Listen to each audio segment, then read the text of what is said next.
New DHS intelligence expert group features signers of letter discrediting Hunter Biden laptop story.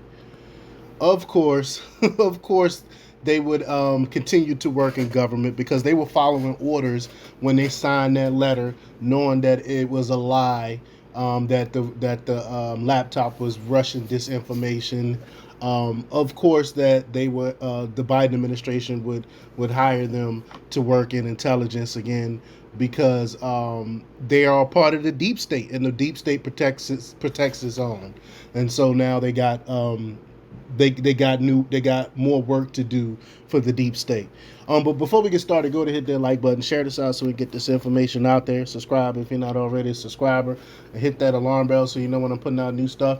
Also, check out my link tree in the description. It has a link to my Patreon where I talk about things I can't talk about here. There's also a link to my Instagram and my merch store. Also, check out jjthepsychotherapist.com for news as well. All right, let's talk about this news.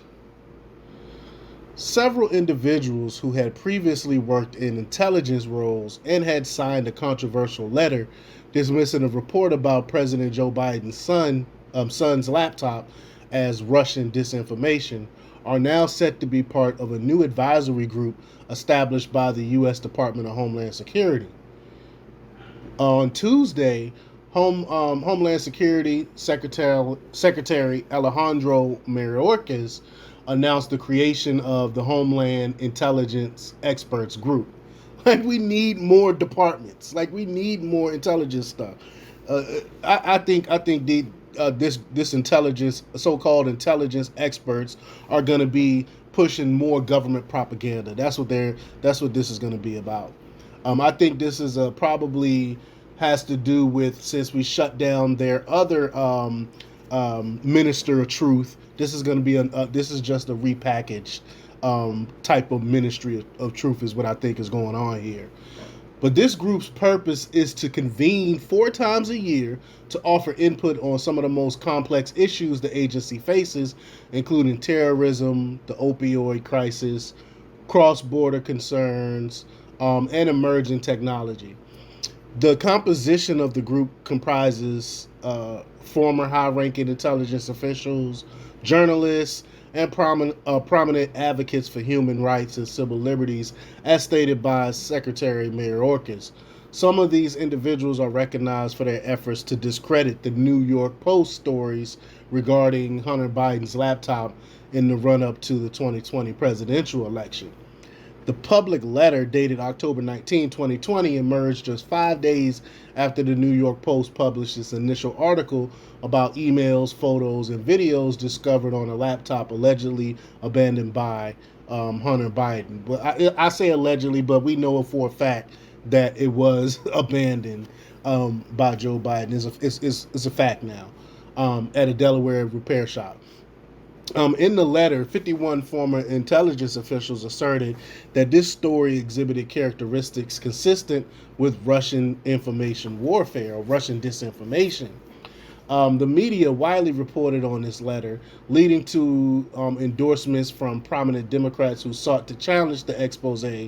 Then presidential candidate Joe Biden, during a debate with his opponent, former President Donald Trump, invoked the letter to accuse Trump of propagating false information orchestrated by the Russian government.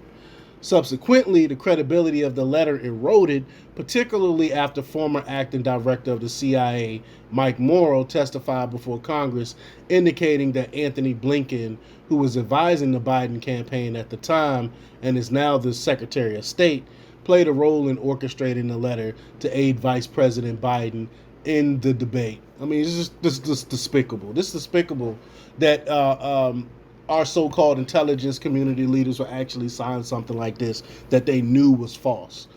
But what you expect from the deep state? Hunter Biden, who initially cast doubt on the laptop's ownership, suggesting it might not be his or that it could have been stolen or even part of a Russian intelligence scheme, eventually acknowledged that the laptop indeed belonged to him.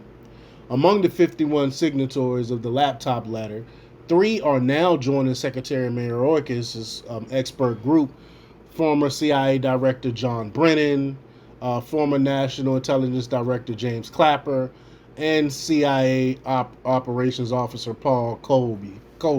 It's the usual suspects. I mean, you know, Clapper and Brennan was going to be in on it.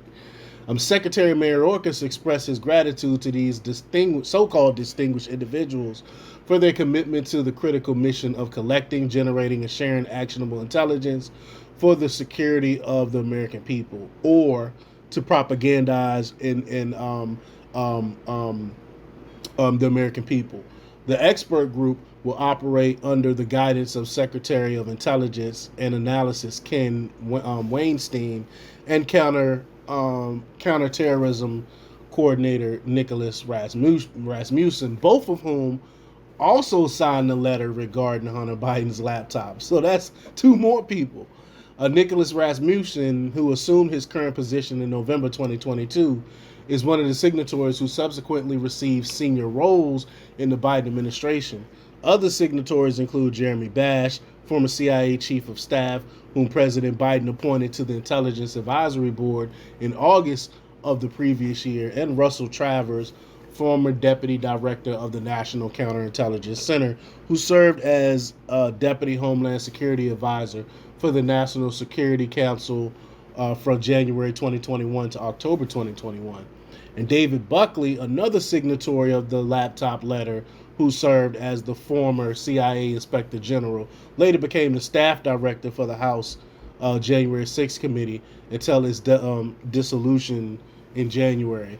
So a lot of these signatories are deep state activists that are definitely there to protect Biden and are protecting Hunter, and now they are part of uh, uh, this new so-called intelligence expert group. But let me know what you think about this. Leave your comments down below. Like, share, and subscribe. And check out jjthepsychotherapist.com for the latest in news. Until next time. Peace.